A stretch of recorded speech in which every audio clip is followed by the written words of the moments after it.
نوال ملک ولد الیاس ملک، آپ کا نکاح تیمور خان ولد حماد خان سے شرعی حق مہر طے پایا جاتا ہے کہ آپ کو قبول ہے؟ مولوی صاحب کی آواز اس کے کانوں میں سیسے کی طرح اتری۔ اس نے بے بسی سے اپنے باپ کو دیکھا جنہوں نے اسے ہاں کرنے کا اشارہ کیا، مگر اس کے چہرے کے تاثرات بتا رہے تھے کہ وہ یہ نکاح نہیں کرنا چاہتی۔ جس شخص سے اسے سب سے زیادہ نفرت تھی وہ اس کا شوہر بن جائے گا، یہ سوچ اس کا دماغ خراب کرنے کو کافی تھی، مگر صرف اپنے باپ کی خوشی کی خاطر اس نے یہ کڑوا گھونٹ بھرنے کا فیصلہ کر لیا۔ قبول ہے۔ وہ مشکل اس کے ہونٹ پھڑ پھڑائے، مگر ساتھ ماتھے کی رگیں بھی تن گئیں۔ چند لمحات بعد مولوی صاحب اس سے نکاح نامے پر دستخط لیتے کمرے سے باہر نکل گئے۔ ان کے جانے کے بعد اس نے غصے سے وہ لال دوپٹہ اتار کر صوفے پر پھینکا اور غصے سے کمرے میں چکر کاٹنے لگی۔ میں تمہیں زندہ نہیں چھوڑوں گی تیمور خان، تمہاری اتنی اوقات کہ تم نوال ملک کے شوہر بن سکو؟ کہاں تم 2 ٹکے کے غریب ملازم اور کہاں میں شہر کی بہترین بزنس مین کی اکلوتی بیٹی۔ تم میرے باپ کو بیوقوف بنا سکتے ہو، مجھے نہیں۔ میں چھوڑوں گی نہیں تمہیں، جان سے مار دوں گی۔ وہ شدید تیش کے عالم میں یہ سب بڑبڑاتی ہوئی اپنا غصہ باہر نکال رہے تھے۔ ملک ہاؤس پر رات کے سائے گہرے ہو رہے تھے۔ وہ اس وقت ٹیرس پر موجود تھے۔ نکاح کو چند گھنٹے گزر چکے تھے اور نکاح کے بعد اس نے اب تک تیمور کو نہیں دیکھا تھا۔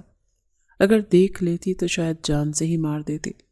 ویسے بھی وہ کمرے میں بند تھی اور اس وجہ سے اس کا تیمور سے سامنا نہیں ہوا تھا، اور اس وقت بھی وہ اندھیرے میں کھڑی یہی سوچ رہی تھی کہ وہ ایسا کیا کرے جس سے وہ تیمور نامی بلا اس کی زندگی سے نکل جائے۔ وہ ایسا کیا کرے کہ اس کے بابا کی آنکھوں سے اسے 2 کوڑی کے تیمور کی محبت کی پٹی اتر جائے۔ وہ بھی یہی سوچ رہی تھی جب پیچھے سے آتی آواز پر وہ بری طرح سے کلس گئی۔ آپ یہاں ہیں اور آپ کے بابا نیچے کھانے کی ٹیبل پر آپ کا انتظار کر رہے ہیں۔ یہ آواز تیمور خان کی تھی۔ نوال کا دل چاہا کہ وہ اس کا منہ نوچ لے، اور ایک جھٹکے سے پلٹی تو اس کا چہرہ روشنی میں آنے سے واضح ہوا۔ 22 سالہ بے حد خوبصورت حسینہ تھی۔ سفید دودھیا چہرہ، بھرے بھرے گلابی گال، کان جیسی ہیزل آنکھیں کٹاؤ دار ہونٹ اور مغرور ناک۔ بلا شبہ وہ بے حد حسین تھی، اور یونیورسٹی کے ایک سے بڑھ کر ایک ہینڈسم لڑکے اس پر مرتے تھے، تو وہیں دوسری طرف تیمور خان بھی کسی سے کم نہیں تھا۔ 6 فٹ سے نکلتا قد، اس کی گہری جھیل جیسی سرمئی آنکھیں جن میں نہ جانے کون سے راز دفن تھے، سفید گندمی رنگت، تیکھے نقوش اور سنجیدہ پرسنالٹی۔ آپ نیچے آ جائیں، آپ کے بابا کھانے کی ٹیبل پر آپ کا انتظار کر رہے ہیں۔ وہ جو اسے گھورنے میں مصروف تھی، تیمور کی اگلی آواز پر ہوش میں آئی اور شدید غصے کے عالم میں اسے دیکھا۔ تمہارے ساتھ مسئلہ کیا ہے؟ مجھے تنہا کیوں نہیں چھوڑ دیتے؟ بھاڑ میں گیا کھانا۔ وہ سارے لحاظ اور ساری تمیز بالائے بدتمیزی سے چلائے تھے۔ تیمور خاموشی سے اسے دیکھتا رہ گیا۔ اس کے ماتھے پر ایک شکن تک نہیں آئی۔ آپ کو مجھ سے بحث کرنی ہے تو بعد میں کر لیجیے گا، مگر فی الحال آپ کے بابا کھانے کی ٹیبل پر آپ کا انتظار کر رہے ہیں۔ انہوں نے ابھی تک خود بھی کچھ نہیں کھایا، تو بہتر ہوگا آپ پہلے کچھ کھا لیں۔ وہ مکمل مؤدب لہجے میں بولا تھا کہ نوال کو مزید غصہ آنے لگا۔ تم اپنے آپ کو سمجھتے کیا ہو؟ نوکر ہو کر تم مجھ پر حکم چلا رہے ہو؟ تم چاہتے ہو کہ میں تمہاری ہر بات مانوں؟ یہاں مالک میں ہوں اور تم نوکر ہو۔ تمہیں کیا لگتا ہے مجھ سے نکاح کر لو گے، میرے باپ کی نظروں میں ہیرو بن جاؤ گے تو میں خود کو تمہیں سونپ دوں گی؟ تم جیسے شخص کی بیوی بننے سے بہتر ہے میں اپنی جان دے لوں۔ اچھا ہوگا کہ مجھے طلاق دے کر خود ہی میرے راستے سے ہٹ جاؤ، ورنہ میں بابا کی نظروں سے تمہیں ایسے گراؤں گی کہ کبھی اٹھ نہیں پاؤ گے۔ تیمور نے کچھ افسوس سے اسے دیکھا۔ میں نے آپ کے بابا کو منع کیا تھا، میں یہ نکاح نہیں کرنا چاہتا، لیکن انہوں نے زبردستی یہ نکاح کروا دیا، اور میں ان کی خوشی کی خاطر کچھ بھی کر سکتا ہوں، اپنی جان بھی قربان کر سکتا ہوں۔ یہ تو بس پھر ایک نکاح تھا۔ اس نے دیکھا کہ تیمور کی آنکھوں میں عجیب سی چمک اتری تھی۔ آخر تم خود کو سمجھتے کیا ہو؟ خود کو بار بار مہان بنا کر ثابت کیا کرنا چاہتے ہو؟ کہ تم بہت اچھے ہو، بہت بہترین ہو، اور میں اپنے باپ کی بات نہیں مانتی تو میں بہت بری ہوں؟ تیمور نے نفی میں سر ہلایا۔ ایسی کوئی بات نہیں ہے، مگر طلاق نہیں دے سکتا آپ کو، اس سے آپ کے والد کو تکلیف ہوگی اور میں انہیں تکلیف نہیں دینا چاہتا۔ جیسے اس نے نوال کی ساری خوش فہمی پر پانی پھیرا۔ نوال کا تو غصے کے مارے برا حال تھا۔ تمہاری اتنی ہمت کہ تم مجھے انکار کرو، میں حلیہ بگاڑ دوں گی تمہارا، میں منہ نوچ لوں گی تمہارا۔ وہ شدید غصے کے عالم میں کہتی پوری قوت سے اپنا ہاتھ اٹھا چکی تھی، اس سے پہلے کہ اس کا ہاتھ تیمور کے چہرے پر جا کر لگتا اور ایک زناٹے دار تھپڑ مارتا۔ تیمور اس کا ہاتھ آدھے راستے میں ہی روک گیا اور نوال کی اس جرت پر ششدر رہ گئی۔ اس نے آج سے پہلے کبھی بھی نوال کے کسی وار کا جواب دینے کی کوشش نہیں کی تھی۔ وہ شدید غصے میں ہوتی بھی تو وہ کبھی بھی نہیں بولا تھا، اور آج اس سے کیسے زبان لڑا رہا تھا۔ ہاتھ چھوڑو میرا۔ وہ سختی سے اس کا ہاتھ پکڑے کھڑا تھا کہ نوال نے اپنا ہاتھ چھڑوانے کی کوشش کی، مگر تیمور کی پکڑ سخت تھی۔ میں کچھ کہتا نہیں ہوں، اس کا مطلب یہ نہیں ہے کہ آپ اب بدتمیزی پر اتر آئیں۔ جب تک آپ بابا کی بیٹی ہیں تب تک میں نے آپ کی کسی بات کا جواب نہیں دیا، نہ ہی آپ کی کسی بدتمیزی کو برا سمجھا، مگر اب آپ ایک بات بھول رہی ہیں کہ اب آپ میرے نکاح میں ہیں۔ شوہر ہونے کے ناطے میرا حق ہے کہ میں آپ کی بدتمیزی کا جواب دوں، اور میں اپنی بیوی کی بدتمیزی برداشت نہیں کرتا۔ اب آپ کو یہ بات بھول جانی چاہیے کہ میں نوکر ہوں، میں اب آپ کا شوہر ہوں، اور اگر آئندہ آپ نے مجھ پر ہاتھ اٹھانے کی کوشش کی تب میں بھول جاؤں گا کہ آپ بابا کی بیٹی ہیں۔ وہ ایسی سختی سے بولا تھا کہ نوال بے حد بے یقینی اور پھٹی پھٹی نگاہوں سے اسے دیکھتی رہ گئی۔ شاید اسے بھی تیمور سے ایسے لہجے کی امید نہیں تھی۔ جب اس کی حیرانگی کم ہوئی، کچھ ہوش آیا، تو اس نے ایک بار پھر اپنا ہاتھ تیمور سے چھڑانا چاہا۔ مجھے اپنی ان فضول دھمکیوں سے ڈرانے کی کوشش مت کرنا، میں نہیں ڈرتی ایسی دھمکیوں سے، اور ہاتھ چھوڑو میرا۔ وہ ایک بار پھر اسی غصے سے چلائی۔ تیمور سمجھ گیا کہ وہ شاید اس کی بات ابھی اچھے سے سمجھا نہیں ہے۔ اس نے ایک جھٹکے سے نوال کی کلائی مزید غصے سے دبوچی اور اس کی کلائی اس کی کمر کے گرد لے جا کر مزید زور سے مروڑی کہ نوال کی چیخ نکل گئی۔ مجھے امید ہے کہ اب آپ کو ہر بات کی سمجھ آ گئی ہوگی، اور لگتا ہے کہ بہت لاڈ پیار ہو چکا ہے، جو آپ کو کھانے پینے اور رزق کی قدر نہیں۔ تو ایک کام کرتے ہیں، آج آپ نکاح کے غم میں بھوکی ہی سوئیں، یہی آپ کا علاج ہے۔ میں جا کر بابا کو کھانا کھلاتا ہوں۔ وہ ایک جھٹکے سے نوال کو چھوڑتا سختی سے کہتا واپس پلٹا اور نیچے چلا گیا۔ نوال آنکھوں میں موٹے موٹے آنسو لیے اس جگہ کو گھورتی رہ گئی جہاں وہ کچھ دیر پہلے کھڑا تھا۔ اس کی آنکھوں میں آنسو آ گئے۔ اس کی اتنی ہمت، اس نے مجھے ٹارچر کرنے کی کوشش کی۔ اب تم دیکھو کیسے میں بابا کو شکایت لگاتی ہوں۔ وہ غصے سے بڑبڑاتی ہوئی اپنے کمرے میں چلی گئی۔ اس کا فی الحال موڈ بہت خراب تھا، اور وہ فی الحال کسی سے بھی بات نہیں کرنا چاہتی تھی، اور خود کو کمرے میں بند کر لیا۔ جبکہ نیچے ڈائننگ ٹیبل پر الیاس ملک کے سامنے وہ بیٹھا انہیں کھانا سرو کر رہا تھا۔ نہیں آئی نوال؟ انہوں نے کچھ پریشانی سے پوچھا۔ تیمور نے نفی میں سر ہلایا۔ میں نے آپ سے کہا بھی تھا کہ وہ مجھ سے نکاح کرنے کے لیے کبھی نہیں مانیں گے، پھر بھی آپ نے ہمارا نکاح کروا دیا، اسی لیے اب غصہ تو نکلے گا ہی۔ وہ نرمی سے بات کر رہا تھا۔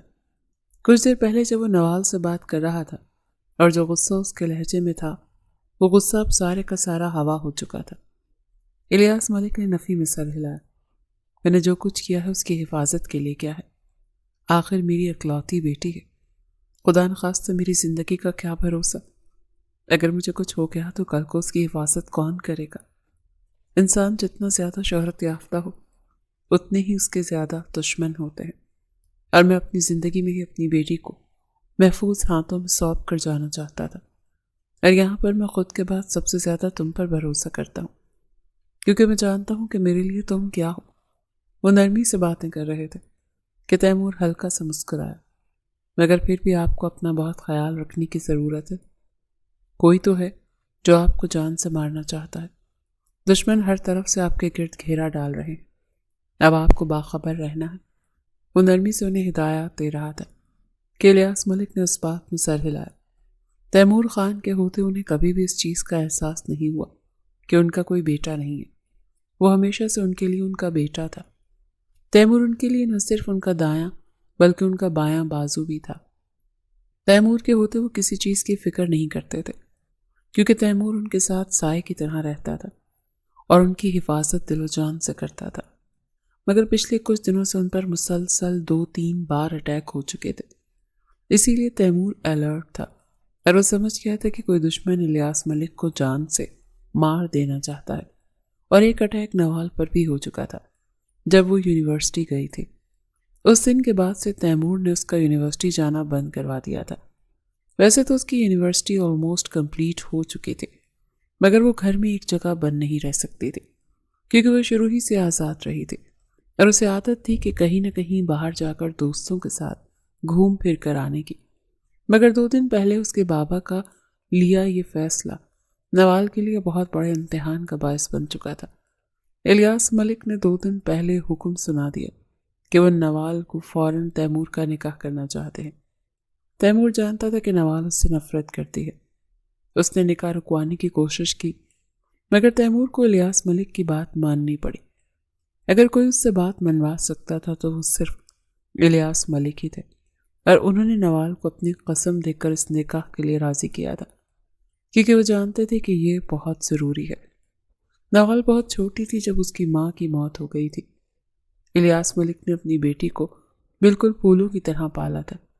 انہوں نے اس کی خاطر دوسری شادی بھی نہیں کی تھی، کیونکہ وہ نہیں چاہتے تھے کہ ان کی توجہ ان کی بیٹی سے ہٹ کر کسی اور طرف چلی جائے، اور وہ بھی اپنے بابا کی لاڈلی تھی۔ مگر جب وہ 15 سال کی ہوئی تو نہ جانے کہاں سے ایک دن اس کے بابا تیمور کو گھر لے آئے اور نوال سے کہا کہ وہ ان کے لیے بہت خاص انسان ہے۔ آخر اس کا بابا سے کیا رشتہ تھا یہ تو نوال نہیں جانتی تھی، مگر اسے حیرانگی بہت ہوئی کہ بابا نے اسے ملک مینشن میں کسی سرونٹ کوارٹر کے کمرے کی جگہ اسے ملک مینشن کا ایک پرتعیش کمرہ دیا۔ نوال کو کہاں عادت تھی اپنے باپ کی محبت کو بانٹنے کی، اسی لیے اسے بہت غصہ آیا اور بہت تکلیف ہوئی، مگر وہ چاہ کر بھی بابا کی نظر میں کبھی تیمور کو نہ گرا سکی۔ وہ الیاس ملک کے ساتھ سائے کی طرح رہتا تھا۔ وہ تمام نوکروں کو کسی مالک کی طرح حکم دیتا۔ سارے گھر کا نظام اس کے ہاتھ میں تھا، یہاں تک کہ ملازمہ اس سے پوچھ کر کھانا بناتی تھی کہ آج الیاس ملک کے لیے کھانے میں کیا بنے گا۔ نوال جانتی تھی کہ بابا کو ہارٹ کا مسئلہ ہے۔ 2 سال پہلے انہیں ہارٹ اٹیک آیا تھا، تب سے وہ کافی کمزور ہو گئے تھے اور نہ جانے کون سی دوائیاں کھاتے تھے۔ ان کی تمام دواؤں کا خیال تیمور ہی رکھتا تھا۔ اس نے کبھی اس گھر کا فرد بننے کی کوشش نہیں کی، وہ خود کو نوکر ہی سمجھتا تھا، اور پھر نوال کی باتیں، اس کے تانے بھی اسے اس بات کا احساس دلائے رکھتے تھے کہ وہ اس گھر کی مالکن ہے اور وہ نوکر، اور اسے نوال کی باتوں سے کوئی مسئلہ نہیں تھا، کیونکہ وہ جانتا تھا کہ اس کی حیثیت کیا ہے، اسے کیسے اس گھر میں رہنا ہے۔ وہ الیاس ملک کی بہت عزت کرتا تھا، مگر کوئی اندھے کا تعلق تھا جو ان دونوں کے درمیان تھا۔ وہ نوال نہیں جانتی تھی، اور وہ حیران تو اپنے باپ پر تھی جنہوں نے ایسے ایک انجان شخص پر اتنا بھروسہ کیا کہ اپنی بیٹی کا نکاح ہی اس سے کر دیا، اور اسے اس بات پر بھی غصہ تھا کہ اس کے باپ نے اس کی مرضی اور اس کی خوشی کو اہمیت نہیں دی، اور اس تیمور کو اس پر فوقیت دی اور اس پر اتنا بھروسہ کیا کہ اس کا نکاح تیمور سے کروا دیا۔ اسے بس کسی بھی حال میں تیمور سے طلاق چاہیے تھی، مگر وہ نہیں جانتی تھی کہ زندگی میں ابھی بہت ساری تکلیفیں آنی باقی ہیں۔ ملک مینشن میں اگلی صبح کا آغاز ہو چکا تھا۔ نوال نے غصے سے کل رات سے کچھ نہیں کھایا تھا۔ اس وقت بھی وہ غصے سے کمرے سے باہر نکلی اور سیڑھیاں اترتی نیچے آئی تو اس نے دیکھا کہ آس پاس کہیں بھی تیمور نہیں تھا، شاید کہیں کسی کام سے باہر نکلا ہو، کیونکہ اگر وہ گھر میں ہو تو لاؤنج میں ہی نظر آتا تھا۔ وہ کچن میں آئی تو ملازمہ کچن کی صفائی کر رہی تھی۔ بابا کہیں گئے ہیں؟ اس نے جوس گلاس میں انڈیلتے ہوئے پوچھا تو ملازمہ نے نفی میں سر ہلایا۔ نہیں میم، آج سر کہیں نہیں گئے۔ ہاں، تیمور صاحب کہیں گئے ہیں۔ نوال کچھ حیران ہوئی کہ تیمور اس کے باپ کو چھوڑ کر گھر سے غائب ہے۔ اس کے دماغ میں تو کہا کہ کسی ضروری کام سے گیا ہوگا، مگر دل جو کہ ہر وقت اس کے خلاف کوئی نہ کوئی سازش بننے کی کوشش کرتا تھا، اس میں نئے خرافات چلنے لگے کہ یہ اکیلا کہاں چلا گیا، بابا کہاں ہیں۔ اس نے سارے خیال جھٹک کر دوبارہ ملازمہ سے پوچھا۔ ان کی طبیعت کل رات سے خراب ہو گئی تھی، تیمور سر ساری رات ان کے پاس ہی تھے، انہوں نے میڈیسن دے کر سلا دیا تھا، وہ اپنے کمرے میں ریسٹ کر رہے ہیں۔ ملازمہ کی بات سن کر نوال کا دماغ گھوم گیا۔ کیا مطلب؟ بابا کی طبیعت کل رات سے خراب تھی اور کسی نے مجھے بتانے کی زحمت نہیں کی، اور تم مجھے اب بتا رہی ہو؟ وہ غصے کے عالم میں آدھا جوس کا گلاس وہیں رکھتی ہوئی فوراً اپنے باپ کے کمرے کی طرف آئی۔ چہرے پر بے بسی اور قدموں میں بے چینی تھی۔ وہ کمرے میں داخل ہوئی تو اس نے دیکھا کہ کمرے میں ڈم لائٹس چل رہی تھی۔ اس نے لائٹس آن کی تو اسے نظر آیا کہ الیاس صاحب بیڈ پر سو رہے تھے۔ اس نے ایک نظر وال کلاک کو دیکھا۔ 10 بجے کا وقت ہو چکا تھا۔ اس کا باپ کبھی بھی اس وقت سوتا نہیں تھا۔ وہ صبح جلدی اٹھنے کے عادی تھے۔ اگر رات کو نیند کی گولیاں کھا کر بھی سوئے ہوں تو بھی 7-8 بجے تک خود ہی ان کی آنکھ کھل جاتی تھی، اور وہ ابھی تک نہیں اٹھے۔ اس کا مطلب ان کی طبیعت زیادہ خراب تھی۔ نوال مزید فکر مند ہوئی۔ اسے یہ بھی بھول گیا کہ وہ کل رات اپنے باپ سے ناراض ہو کر سوئی تھی، یا کل کوئی غصہ گیلا بھی تھا۔ وہ ان کے پاس آئی اور بیڈ پر بیٹھی بابا پیار سے پکارا، مگر شاید اس کی پکار نہیں سن پائے۔ گہری نیند میں تھے۔ اس نے آرام سے ان کا ہاتھ پکڑ لیا، مگر اسے اچانک کچھ نامحسوس سا احساس ہوا۔ اس کے باپ کا ہاتھ برف کی طرح سرد تھا، مگر موسم نارمل تھا۔ ان کا اتنا ٹھنڈا ہونا وہ سمجھ نہ سکی۔ یہاں سردی تو تھی نہیں جو وہ اتنے ٹھنڈے ہو رہے تھے۔ اس نے ان کا ہاتھ اور بازو چھو کر دیکھا تو وہ بالکل ہی برف جیسے سرد ہو چکے تھے۔ نوال نے تھوڑا سا بلینکٹ ان کے چہرے سے ہٹا کر دیکھا تو ان کا چہرہ بھی ایسے سفید ہو رہا تھا جیسے جسم میں خون ہی نہ ہو۔ بابا بابا، اس نے گھبراہٹ کے مارے انہیں جھنجھوڑ کر اٹھایا، مگر وہ ویسے ہی ساکت کے ساکت رہے جیسے تھے، اور اب جا کر کہیں نوال کو کسی انہونی کا احساس ہوا۔ وہ انہیں جھنجھوڑ رہی تھی اور بس بار بار بابا کہہ کر چلا رہی تھی۔ جب لاؤنج سے اندر داخل ہوتے تیمور کے کانوں تک آواز گئی تو وہ فوراً تیز قدموں سے چلتا ہوا الیاس ملک کے کمرے میں داخل ہوا، اور نوال کو پاگلوں کی طرح چیختا دیکھ کر وہ اس کے قریب آیا۔ کیا ہوا؟ اس نے گھبرا کر پوچھا۔ یہ دیکھو پاپا کو کچھ ہو گیا ہے، وہ ہوش میں نہیں آ رہے، ان کا جسم دیکھو کتنا ٹھنڈا ہو رہا ہے۔ وہ گھبراہٹ کے مارے تیمور کو بتا رہی تھی، مگر اس کے آنسو مسلسل زاروں قطار بہ رہے تھے۔ تیمور نے اسے بازو سے پکڑ کر پیچھے کیا اور خود الیاس ملک کو جھنجھوڑ کر اٹھانے کی کوشش کی۔ ان کی نبض چیک کی اور پھر ایک دم سے تیمور کو ایسا محسوس ہوا جیسے سارے ملک ہاؤس کی چھت اس کے سر پر آن گری ہو۔ نوال اس سے کچھ فاصلے پر لرزتی کانپتی ہوئی سوالیہ نگاہوں سے اسے دیکھ رہی تھی، جیسے جاننا چاہتی ہو کہ اس کے بابا ٹھیک ہے نا۔ اس لمحے اس نے شدت سے دعا مانگی کہ تیمور کہتے کہ سب ٹھیک ہے، چاہے وہ بے ہوش ہو گئے، مگر جیسے تیمور کے ہاتھوں سے الیاس ملک کی کلائی چھوٹی تھی، وہ سب کچھ سمجھ گئی تھی۔ تیمور کو لگا وہ ابھی چکرا کر گر جائے گا۔ اس نے سہارے کے لیے دیوار پر ہاتھ رکھا۔ ابھی چند گھنٹے پہلے تو وہ گھر سے گیا تھا، تب سب کچھ بالکل ٹھیک تھا۔ چند گھنٹوں میں ہی کیا سے کیا ہو گیا تھا۔ وہ ایسے خاموش ہوا جیسے اس کے منہ میں زبان بھی نہ ہو، اور اس کی یہ خاموشی نوال کو بری طرح تکلیف دے رہی تھی۔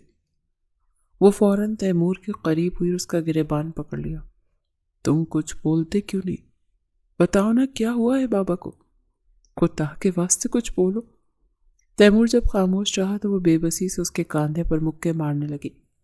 تیمور کی آنکھوں سے آنسو بہتے ہوئے گالوں پر پھسلتے گئے، جسے نوال نے اپنا وہم سمجھنے کی کوشش کی۔ وہ نفی میں سر ہلا رہی تھی، وہ بری طرح سے رو رہی تھی۔ تیمور نے بنا کچھ کہے اس کی کمر کے گرد بازو لے جا کر اسے اپنے حصار میں لیا۔ وہ اسے دور ہونے کی کوشش کر رہی تھی، رو رہی تھی، مگر تیمور نے اسے نہیں چھوڑا۔ ایسے ہی بنا کچھ کہے اسے اپنے سینے سے لگا لیا، اور پھر وہ کھل کر روئی تھی، پھوٹ پھوٹ کر رونے لگی۔ اس نے کبھی یہ تصور بھی نہیں کیا تھا کہ اس کے باپ کو کچھ ہو جائے گا، اور آج اس کا باپ اسے چھوڑ کر جا چکا تھا۔ تیمور کی آنکھوں سے آنسو بہتے نوال کے بالوں میں جذب ہو رہے تھے۔ وہ بے آواز رو رہا تھا۔ اس کی تو ساری دنیا ہی سے ایک شخص کے گرد گھومتی تھی، وہ شخص جس نے اسے دلدل سے نکال کر ایک اچھی رہائش دی۔ الیاس ملک کے اس پر اتنے احسانات تھے کہ وہ اس شخص کا احسان اتارتے اتارتے شاید مر جاتا، مگر اس کے احسانات نہ اترتے، اور آج اس نے اپنا سب کچھ کھو دیا۔ اسے لگ رہا تھا جیسے وہ ایک بار پھر یتیم ہوا ہے۔ اس نے ایک بار پھر اپنے والدین کھو دیے۔ اس نے آج اپنا گائیڈر، اپنا مینٹور کھو دیا، جبکہ دوسری طرف اس کی باہوں میں موجود نوال کا رو رو کر برا حال تھا، اور پھر وہ اس گہرے شوق کی وجہ سے اس کی باہوں میں ہی جھول گئی۔ ملک مینشن پر سوگ برپا تھا۔ گھر گہرے سناٹے اور تاریکی میں ڈوبا ہوا تھا۔ آج الیاس ملک کی موت کو 3 دن گزر چکے تھے، اور نوال اپنے کمرے میں بند تھی۔ اسے نہ کچھ کھانے پینے کا ہوش تھا، نہ ہی ہوش تھا کہ وہ کہاں پر ہے۔ بس اسے ایسا لگ رہا تھا جیسے اس نے زندگی میں سب کچھ کھو دیا ہو۔ اسے یہ مہنگا شاہانہ بنگلہ بھی کاٹ کھانے کو دوڑ رہا تھا۔ اس کے پاس زندگی کی ہر آسائش تھی، ضرورت تھی، سہولت تھی، لیکن آج اس کے پاس اس کا باپ نہیں تھا۔ وہ اس دنیا میں تنہا رہ گئی تھی، اور اس کے دکھ درد کا اندازہ کوئی نہیں لگا سکتا تھا کہ وہ اس وقت کتنی تکلیف میں ہے۔ الیاس ملک کو اسی روز سپرد خاک کر دیا گیا، مگر تیمور وہ ایک منٹ کے لیے بھی سکون کی سانس نہیں لے سکا۔ وہ بے سکون تھا، بے چین تھا، اسے بس یاد تھا کہ اب اسے نوال کا خیال رکھنا ہے۔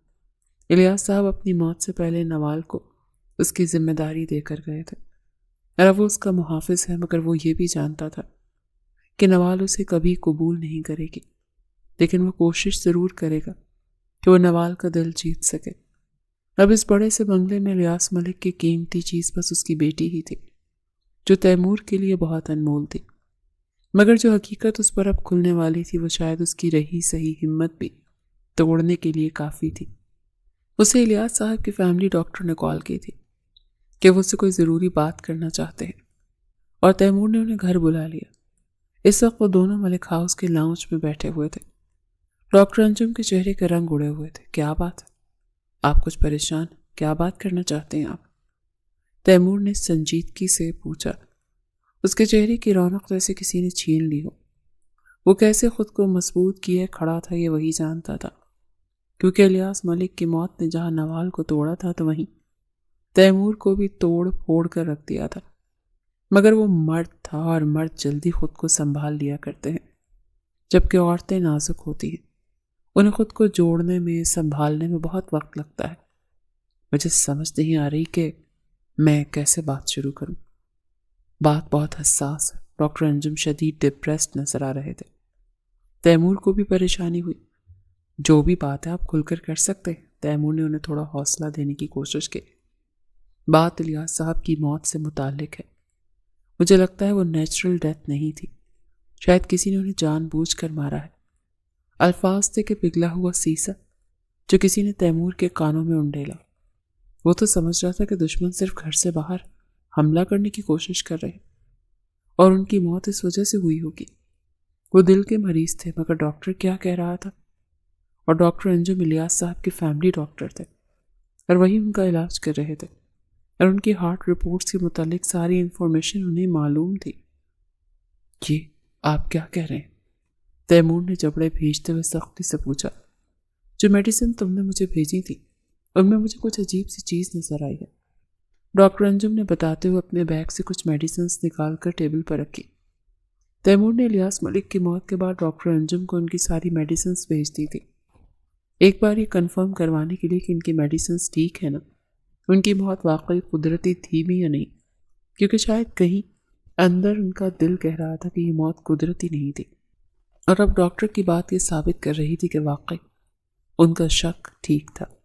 اس کا دل پہلے ہی کھٹک رہا تھا۔ یہ وہ میڈیسن تھی جو ان کی صحت کے لیے ضروری تھی، اور وہ باقاعدگی سے لے رہے تھے۔ ڈاکٹر انجم نے ایک دوائی کا پتا تیمور کے سامنے رکھا۔ تیمور نے اس بات میں سر ہلایا۔ یہ بات تو وہ خود بھی جانتا تھا کہ یہ میڈیسن ان کے لیے کتنی اہم تھی، اور وہ خود ہی روز انہیں میڈیسن نکال کر دیتا تھا۔ پھر ڈاکٹر انجم نے ایک دوسرا پتا تیمور کے سامنے رکھا۔ دونوں پتے ایک جیسے ہی تو تھے، مگر یہ وہ وجہ ہے جن سے ان کی موت ہوئی۔ تیمور بے حد حیران تھا، لیکن ایک میڈیسن کیسے کسی کو جان سے مار سکتی ہے؟ اس نے اپنے ماتھے کو مسل کر پوچھا۔ میڈیسن نہیں مار سکتی، لیکن زہر تو مار سکتا ہے۔ یہ دونوں میڈیسن سیم ہیں، ان کے کور بھی سیم ہیں، یہاں تک کہ ان کے اندر جو گولی ڈالی گئی ہے وہ بھی ایک جیسی ہے، مگر یہ پہلے والی جو دوا ہے وہ دل کے مریض کو دی جاتی ہے، جبکہ یہ دوسری والی جو دوا ہے یہ ہارٹ اٹیک کروانے کے لیے دی جاتی ہے، اور اگر یہ زیادہ مقدار میں لے لی جائے تو انسان کا دل کام کرنا بند کر جاتا ہے اور انسان کی موت ہو جاتی ہے۔ ڈاکٹر یہ کیا کہہ رہے تھے؟ تیمور کو اپنے وجود پر بجلیاں گرتی ہوئی محسوس ہوئی۔ وہ بے حد بے یقینی اور پھٹی پھٹی نگاہوں سے انہیں دیکھتا جا رہا تھا۔ یعنی آپ یہ کہنا چاہتے ہیں کہ انہوں نے کچھ دنوں سے غلط دوا کھائی، اس وجہ سے ان کی موت ہو گئی؟ تیمور کو لگا جیسے کوئی اس کا سانس دبا رہا ہو۔ اسے اپنی ہی آواز کسی کھائی سے آتی ہوئی سنائی دی۔ ڈاکٹر انجم اس بات میں سر ہلا رہے تھے، اور تیمور کو سانس لینے میں تکلیف ہونے لگی۔ اس نے اپنی شرٹ کے 2 بٹن کھولے اور اب اپنے گلے کو مسل رہا تھا۔ لیکن یہ میڈیسن تو میں خود انہیں دیتا تھا، یہ غلط کیسے ہو سکتی ہے؟ اس کے چہرے کا رنگ ایسے اڑے جیسے اس کے چہرے میں خون کی ایک بوند بھی نہ بچی ہو۔ یہی تو مجھے سمجھ نہیں آ رہی کہ میڈیسن غلط کیسے ہو سکتی ہے۔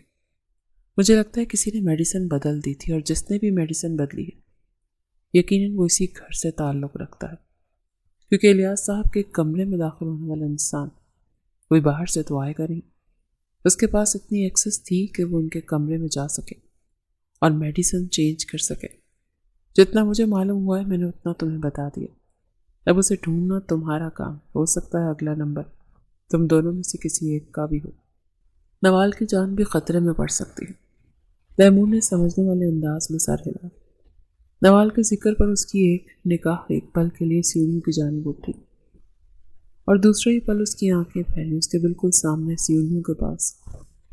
نوال کھڑی حیرت اور بے یقینی سے اسے دیکھ رہی تھی۔ شاید وہ ان دونوں کی ساری گفتگو سن چکی تھی۔ اس کے چہرے کی ہوائیاں اڑی ہوئی تھیں، لیکن آنکھوں سے آنسو بہتے جا رہے تھے۔ ٹھیک ہے، میں پھر آپ سے بات کرتا ہوں۔ وہ صوفے سے اٹھا اور ڈاکٹر انجم کو جانے کا اشارہ کیا۔ وہ اس بات میں سر ہلاتے ہوئے چلے گئے۔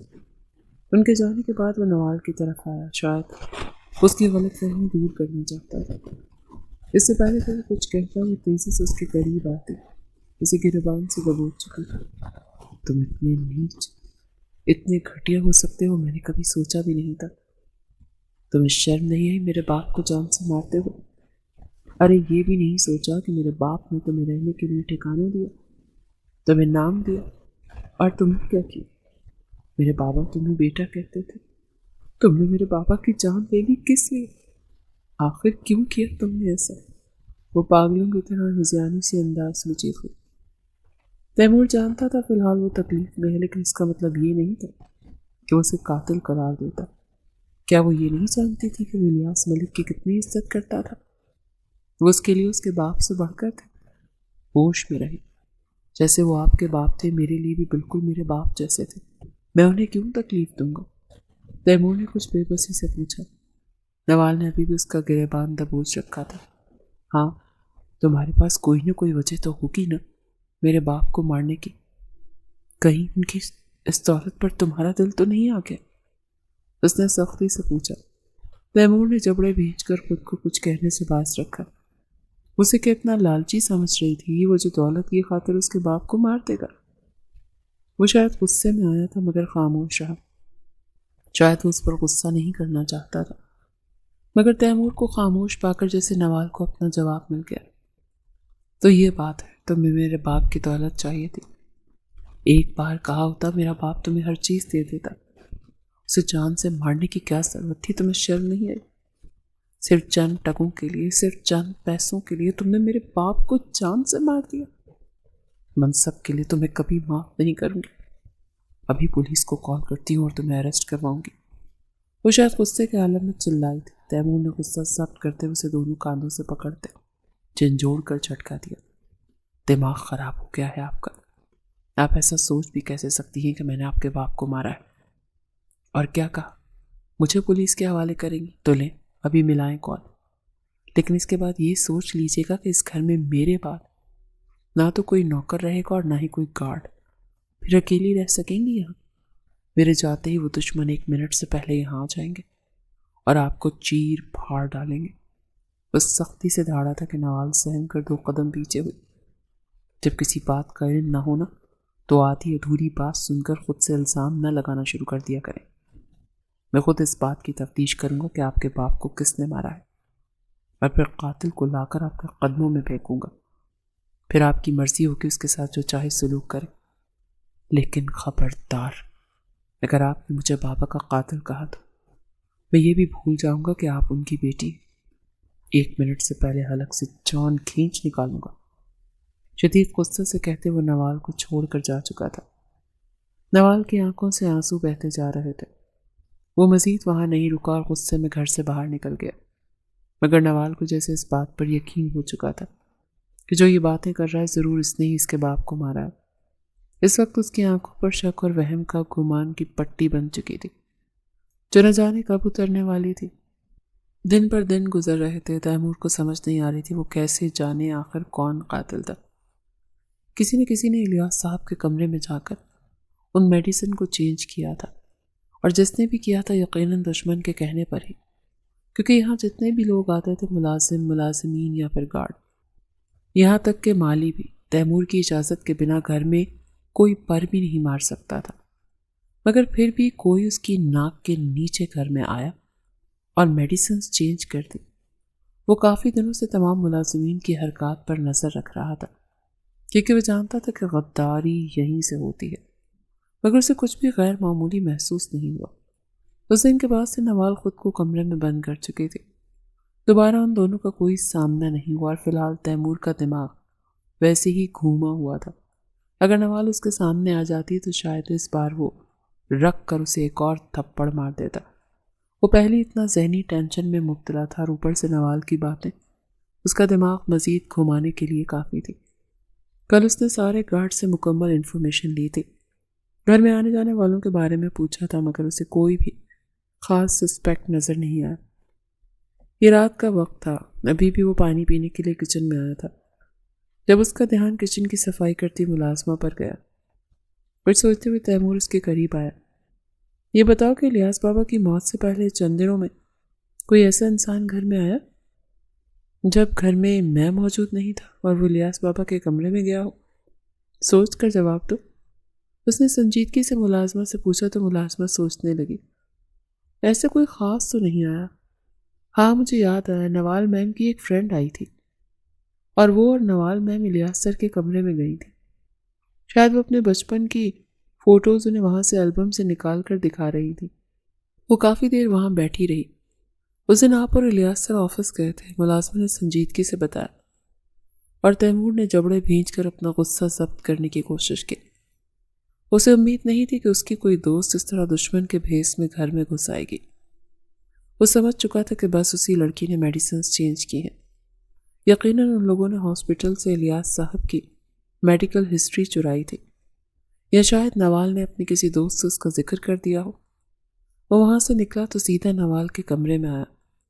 وہ جو واش روم سے باہر نکل رہی تھی، حیرانی سے کمرے کا دروازہ کھلنے کی آواز پر اس نے دروازے کی جانب دیکھا۔ وہ دروازہ بند کرتا اس کے قریب آیا۔ وہ نہیں چاہتا تھا کہ نیچے ملازمین تک ان کی کوئی آواز جائے، کیونکہ فی الحال وہ غصے میں تھا۔ یہ کیا بدتمیزی ہے؟ میرے کمرے میں کیوں آئے ہو؟ دفع ہو جاؤ یہاں سے۔ نوال سارے لحاظ توڑتی ہوئی چیخی، کیونکہ اس کی نظر میں اس کے باپ کا قاتل تھا۔ چلا جاؤں گا میں، لیکن مجھے ابھی آپ سے ایک اہم بات جاننی ہے۔ آپ کی کون سی دوست اس دن گھر میں آئی تھی جسے آپ الیاس بابا کے کمرے میں لے کر گئی تھی؟ نوال نے بے حد بے یقینی سے اسے دیکھا۔ تمہارا دماغ خراب ہو گیا ہے؟ کیا میرا باپ مر گیا اور تمہیں میری دوست کی پڑی ہے؟ وہ حیرانی سے اس بے حس انسان کو دیکھتی رہ گئی۔ کیونکہ مجھے شک ہے کہ آپ کی اسی دوست نے آپ کے بابا کی میڈیسنز چینج کی ہے، جس کی وجہ سے ان کی موت ہوئی ہے۔ تیمور نے بھی کچھ سخت لہجے میں جواب دیا۔ نوال کا دل چاہا اس کا منہ نوچ ڈالے۔ اچھا، اب تم اپنے گناہ اس طرح سے چھپاؤ گے، اس طرح سے پردہ ڈالو گے؟ اب تم میری دوست کو قاتل ثابت کر رہے ہو؟ میں نہیں مان سکتی کہ میری دوست نے ایسا کچھ کیا ہوگا۔ یہ سب تمہارے پلانز ہیں۔ تم میرے باپ کی موت کو کور کرنا چاہتے ہو، کیونکہ میں جان چکی ہوں نا کہ تم نے میرے باپ کو مارا ہے۔ اسی لیے اب تمہارے پاس کوئی نئی کہانی بن گئی ہے مجھے مطمئن کرنے کے لیے۔ مگر ایک بات یاد رکھنا، میں تم سے نہیں ڈرتی۔ میں کورٹ جاؤں گی اور اپنے باپ کی موت کے خلاف تم پر مقدمہ کروں گی، اور مجھے تم سے ہر حال میں طلاق چاہیے۔ تم نے میرے باپ کو شیشے میں اتار کر مجھ سے نکاح کیا ہے۔ تم نے سوچ بھی کیسے لیا کہ میں تمہیں اپنا شوہر بناؤں گی؟ اپنی اوقات دیکھی ہے تم نے؟ کہاں تم نوکر اور کہاں میں اس گھر کی مالکن۔ تم نے دیکھا کہ میرے باپ کے دل میں اترنے کا اچھا طریقہ ہے، اور اس دولت کو حاصل کرنے کے لیے تم نے مجھے ہتھیار بنایا اور میرے ذریعے دولت حاصل کر لی، کیونکہ تم جانتے تھے کہ میرے باپ کی ساری دولت صرف میرے نام ہوگی، اور جو کچھ میرا ہوگا وہ میرے شوہر کا بھی ہوگا۔ اور اگر تم میرے باپ کو مار دو تو پھر میں تنہا رہ جاؤں گی۔ پھر تو تم مجھ سے دولت چھین ہی سکتے ہو، کوئی روکنے ٹوکنے والا نہیں ہوگا۔ اتنا بڑا گیم کھیلتے تمہیں شرم نہیں آئی؟ وہ بنا تیمور کے چہرے کے تاثرات دیکھتے ابھی بھی غصے میں کہہ رہی تھی اور اس کی اتنی بکواس سنتے تیمور کا چہرہ غصے سے سرخ ہو چکا تھا۔ نہ جانے میرا باپ تم جیسے گلی کے کیڑے کو کہاں سے اٹھا کر لایا تھا، کیا پتہ کس کی اولاد ہو یا پھر کسی کا گناہ۔ اور بس اس سے زیادہ برداشت تیمور میں نہیں تھی۔ اس کا ہاتھ اٹھا اور ایک سناٹے دار تھپڑ نوال کے گال کی زینت بن چکا تھا، اور نوال شاید اس تھپڑ کے لیے تیار نہیں تھی۔ وہ گال پر ہاتھ رکھ کے پھٹی پھٹی نگاہوں سے تیمور کو دیکھتی رہ گئی۔ تمہاری اتنی ہمت، تم نے مجھ پر ہاتھ اٹھایا؟ وہ شدید بے یقینی سے پوچھ رہی تھی۔ اچھا، میری ہمت کی بات کر رہی ہو؟ تمہاری ہمت کیسے ہوئی میرے کردار کے بارے میں کوئی بکواس کرنے کی؟ تم جانتی بھی ہو میں کون ہوں؟ وہ نوال سے زیادہ اونچے لہجے میں دھاڑا، اور آج پہلی بار اس نے نوال کو تم کہا تھا، جو کہ نوال کے لیے غیر متوقع تھا۔ وہ اس کے باپ کی موت کے بعد اب اس سے بدتمیزی بھی کرے گا۔ زندگی میں پہلی بار کسی نے نوال پر ہاتھ اٹھایا تھا۔ اس کی آنکھوں میں موٹے موٹے آنسو آ گئے۔ اب میرے پاپا نہیں رہے تو تم میرے ساتھ یہ سلوک کرو گے؟ مجھے طلاق دو، ابھی کے ابھی مجھے طلاق چاہیے۔ تمہاری ہمت کیسے ہوئی مجھے ہاتھ لگانے کی؟ تم نے مجھے چھوا کیسے؟ مجھ پر ہاتھ کیسے اٹھایا؟ وہ ذہنی انداز میں چیخی۔ نہیں دوں گا طلاق، سمجھ آ گئی؟ تیمور نے اسے دونوں کاندھوں سے پکڑ کر جھٹکا دیا۔ مگر مجھے طلاق چاہیے، ابھی کے ابھی۔ میں بتا رہی ہوں مجھے تمہارے ساتھ نہیں رہنا۔ نوال بھی اسی لہجے میں چلائی تو تیمور نے غصے میں اس کے بال پکڑ لیے۔ تو تمہیں طلاق چاہیے؟ وہ سختی سے اپنے قریب کرتا بولا کہ اب اس کی کمر تیمور کے ہاتھ میں تھی، اور وہ سختی سے اس کی کمر دبوچ چکا تھا۔ نوال نے بے بسی سے ہاں میں سر ہلایا۔ چلو ٹھیک ہے، میں تمہیں طلاق دوں گا، لیکن میری ایک شرط ہے۔ اب کہ تیمور بولا تو اس کے لہجے میں سکون تھا، جبکہ نوال نے حیرت اور بے یقینی سے اس کی شرط والی بات سن لی۔ کیسی شرط؟ جسے وہ اس کی ہر شرط مان جائے گی۔ آج رات میرے ساتھ گزارو، صبح میں تمہیں طلاق دے دوں گا۔ آخر میں تمہیں ایسے ہی طلاق کیوں دوں؟ مجھے بھی تو کوئی فائدہ ملنا چاہیے نا تم سے نکاح کرنے کا۔ بولو منظور ہے؟ جیسے اس نے نوال کے کانوں میں پگھلا ہوا سیسا انڈیلا، اور نوال کو امید نہیں تھی کہ وہ ایسی بے غیرتی پر اتر آئے گا۔ اس نے بے حد بے یقینی اور حیرانگی سے اسے دیکھا۔ تمہاری اتنی ہمت؟ اس نے تیمور کے کاندھے پر مکہ مارنے کی کوشش کی، مگر اس کا ہاتھ پکڑ چکا تھا۔ کہا نا، اب سوچنا بھی مت۔ اس سے پہلے نوال اسے خود سے دور کرنے کی کوشش کرتی، وہ تیزی سے اس کے چہرے کو ایک ہاتھ میں تھام کر اس کے لبوں پر جھکا۔ دوسرا ہاتھ ابھی تک نوال کی کمر کے گرد تھا، اور نوال کو شاید اس حملے کی توقع نہیں تھی۔ وہ تیزی سے اسے اپنا آپ چھڑوانے کی کوشش کرنے لگی، مگر وہ اس کے لب اپنے لبوں میں لیتا، قطرہ قطرہ اس کی سانسیں پینے لگا۔ جیسے ہی وہ اس سے دور ہونے کی کوشش کرتی، تیمور کی پکڑ سخت ہو جاتی۔ شاید وہ اسے ثابت کرنا چاہتا تھا کہ وہ اس کا شوہر ہے، اور اس کے شوہر ہونے کے ناطے نوال پر اس کی عزت کرنا فرض ہے۔ چھوڑو مجھے گھٹیا انسان۔ جیسے ہی تیمور نے اس کے لب آزاد کیے تو وہ دبے دبے لہجے میں پھٹ پڑی، مگر سانس لینا مشکل ہو رہا تھا۔ وہ بے بسی سے لمبے گہرے سانس لینے لگی۔ جان بوجھ کر اس نے نوال کو خوفزدہ کرنا چاہا، مگر شاید وہ بھول گیا تھا کہ وہ نوال ملک تھی۔ اس نے کبھی جھکنا نہیں سیکھا تھا۔ وہ اپنے باپ کی اکلوتی لاڈلی بیٹی تھی، اور اس کے باپ نے اسے کبھی بھی کسی کی پیروی کرنا نہیں سکھایا تھا۔ بہت ناز اور لاڈوں سے اسے پالا تھا۔ تم کچھ بھی کر لو، مگر میں تمہیں اپنا وجود حاصل نہیں کرنے دوں گی۔ وہ تیزی سے اس کے حصار سے نکل کر پیچھے ہٹی تھی۔ اچھا، تو چیلنج کر رہی ہو مجھے، یا میری ہمت دیکھنا چاہتی ہو؟ تیمور نے غصہ ضبط کرتے ہوئے پوچھا۔ نوال کا غصے کے مارے برا حال تھا۔ تم جیسے گھٹیا انسان کو چیلنج کرنا بھی میں اپنی توہین سمجھتی ہوں۔ ابھی اس کے الفاظ لبوں میں ہی تھے جب تیمور ایک بار پھر اسے گلے سے جگڑتا اس کے لبوں پر جھکا تھا۔ نوال نے اسے خود سے دور کرنے کی کوشش کی، مگر کہاں وہ نازک وجود اور کہاں وہ ہٹا کٹا مرد۔ وہ اسے بیڈ پر لاتا اس پر جھکا۔ نوال نے ہر ممکن کوشش کی اس سے دور ہو سکے، مگر تیمور نے سختی سے اسے قابو کر رکھا تھا۔ چھوڑو مجھے، میں تمہاری جان لے لوں گی، وہ روتے ہوئے بے بسی سے کہہ رہی تھی۔ ویسے اگر میں تمہارے باپ کو مار سکتا ہوں تو تمہیں بھی جان سے مار سکتا ہوں۔